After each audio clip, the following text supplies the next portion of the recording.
Hazard pay is back on, baby. Hazard pay is in the third stimulus package. But how will Joe Biden handle it?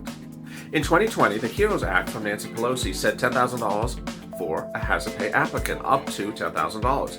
If you worked during the pandemic, $13 an hour, times the number of hours you worked from January to 60 days after the pandemic ended. Yes, that's January of last year to 60 days after this pandemic ends later this year. It's a lot of money. So will they use hazard pay as the same numbers? Will they keep essential workers defined the same way, like they include Uber and Lyft, and warehouse and construction workers, or will they narrow the qualifications and change the numbers? In this Overnights LA video, I explain how to get hazard pay, who are essential workers, how to calculate the amount, and how simple but also detailed it is. Enjoy this Overnights LA video about hazard pay.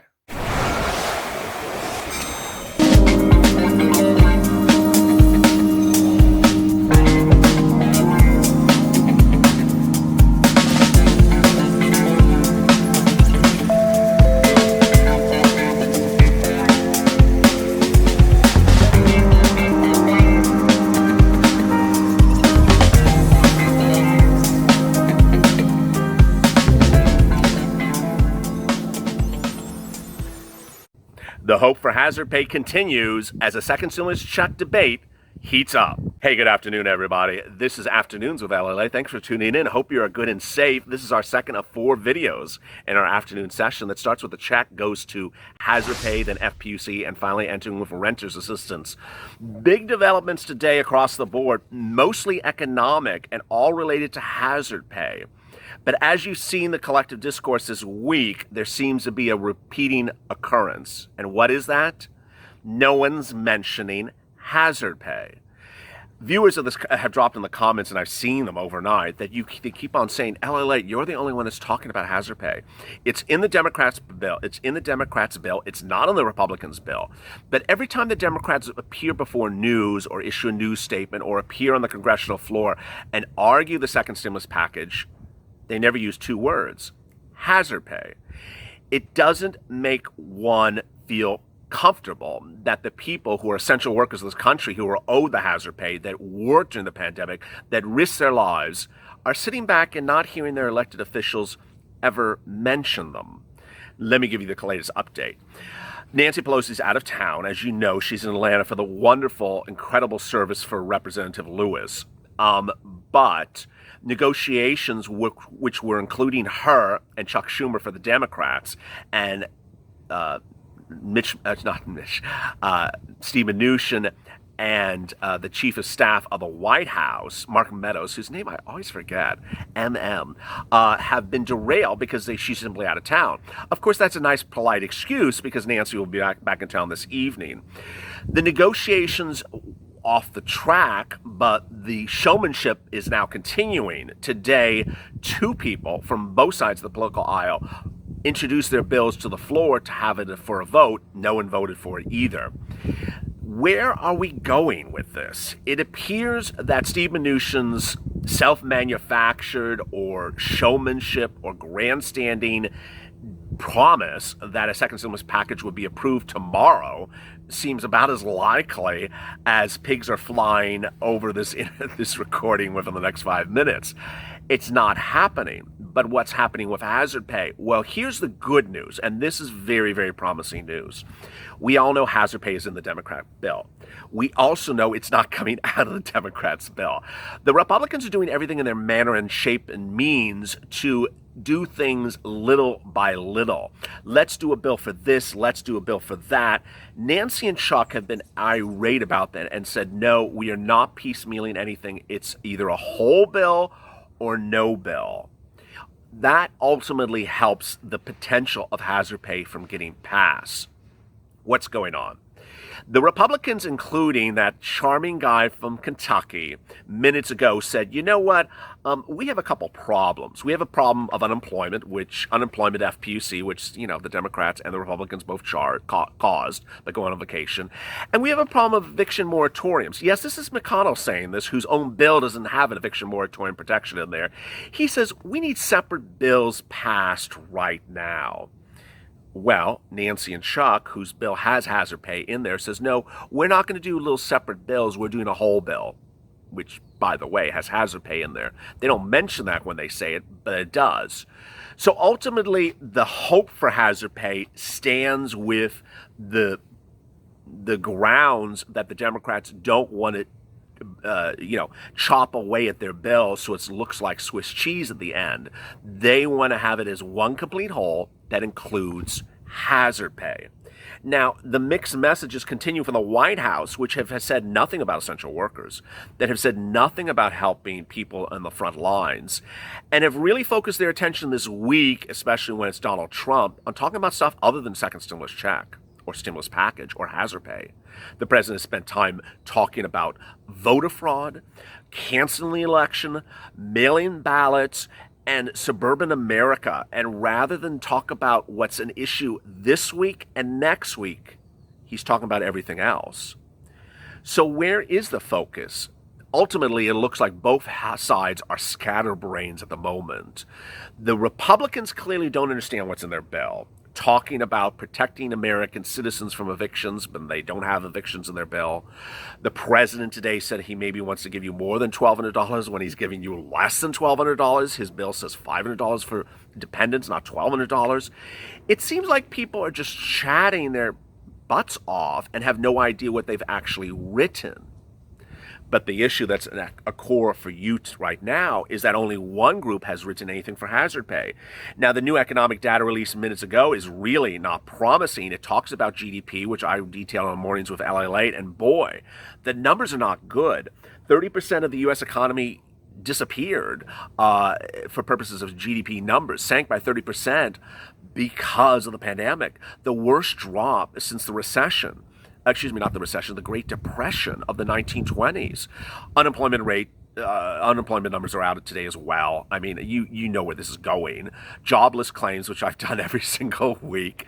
We're at week 19, 19th consecutive week of unemployment claims, new unemployment claims. Just this week, over 1.4 million new people on jobless claims. The situation's serious, folks, and yet no progress by this group. Mark Zandi, chief economist at Moody's Analytics, says it feels like we got about half of the GDP we lost in Q2 back in Q3. This is going to be slog until this pandemic's over. Even then, I don't think we'll be at full employment until 2024. It's not going to be easy. What is he talking about? Well, a new report out from RBC Capital Markets and Fact Sheet says that there's so much unemployment, that there's so much dire situations across the board economically, whether including essential workers or not including essential workers, that this American economy may not be back to normal for over a decade. That we're not throwing enough stimulus on the fire, and that we're literally dripping things little by little, and it's not going to work. Indeed, while there was some progress in today's number, the drop of GDP is something we have never seen. The Fed, of course, overnight is trying to really step in. Their move is not to really help, again, essential workers, but to hope this economy can stay above waterline. The Fed dropped interest rates to basically zero, the first time we've seen anything during this pandemic, but that's a little bit too late. My fear is we're going to be creating the conditions that we observed in the 1930s, where fiscal fatigue caused a series of policy errors that deepened and broadened and lengthened the Great Depression. This is a new quote by the head of RKM's economic group. What are we talking about here? We're talking about when we're looking at hazard pay, when we're looking at essential workers who are in the grocery stores and the pharmacies, who are shippers and distributors, who are in the warehouses, who are frontline people, who are working the tarmacs at the airlines, who are working the post office. When no one is doing anything to protect them and is doing everything to hurt them, how will the economy survive? Now, when we're talking about hazard pay and we're talking about essential workers, you understand what we're talking about. These are generally people who had worked during the pandemic at one point. They don't have to be working still now. You could have been laid off and you're entitled to hazard pay. But these are people who had jobs at some point during this pandemic. And yet, half of this country is not supporting giving you a single penny. Now, that's from a political standpoint, the political party. How about the corporations? The corporations now are doing very little, if nothing, to protect you as well. More and more corporations daily are indicating they're not going to be paying hazard pay going forward. They won't use the word hazard pay. They'll refer to it as a bonus pay to, somehow say it's not a hazardous environment. We're just giving you a bonus. Okay, I get the point you're doing. And then there's companies, like airlines who, boy, working the tarmac at an airline during a pandemic, or working as a stewardess or flight attendant on a plane during a pandemic is an essential job. It's absolutely defined in the bill as an essential job. Or, working at Boeing and working on futzing with the plane. I'm not a plane guy, so I don't know what the term is. Playing with the propeller, that's all essential work. What are we doing with this? Well, the first round, the Republicans and Democrats gave airlines hundreds of billions of dollars so that they would save jobs. And what did they do? They fired people. Tens of thousands of jobs have been lost for the airline industry with money that was given to them, not as PPP money, but a separate part of the CARES Act just for airlines. Now in the fall, the airlines are back asking for more money. But is it to go to their essential workers, the workers that are entitled to hazard pay? No. In fact, some representatives are so irate about it, they're saying, how dare you employ people in a hazard pay environment the first time around, and you not only don't pay them hazard pay, but you lay them off with money that we gave to you to ensure that you kept them on staff, and you have the audacity to come back to us now in August and do the same thing? Well, guess who wants to give them money? The Republicans. It's that type of confusion about what's going on here. The Republicans are also proposing not hazard pay, but money for restaurant owners. They want to have a deduction that would allow anyone who visits a restaurant to write off as a full 100% tax deduction all the way through December of this year. Who does that help? It helps restaurant owners. Does it help restaurant owners keep people on unemployment? No. Restaurant employers could, fire 85% of their staff and keep, 20% of the employers, but get a lot of business because of a great deduction. There's even more. The federal government wants to give a billion-dollar building to the FBI that could house state employees and other civil servants. Well, are those state employees going to get hazard pay? No. And then there's Mr. McConnell, whose moral compass is always pointed, towards hell. Did I say that? Yeah, I did say that.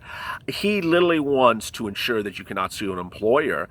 And I got to tell you, I looked more at that liability bill. It's crazy. He doesn't want to. He wants to ensure that you cannot sue a property owner, a business owner, a doctor, or anyone for anything that happens because of the pandemic, unless it's an intentional act. But he doesn't want to give you hazard pay.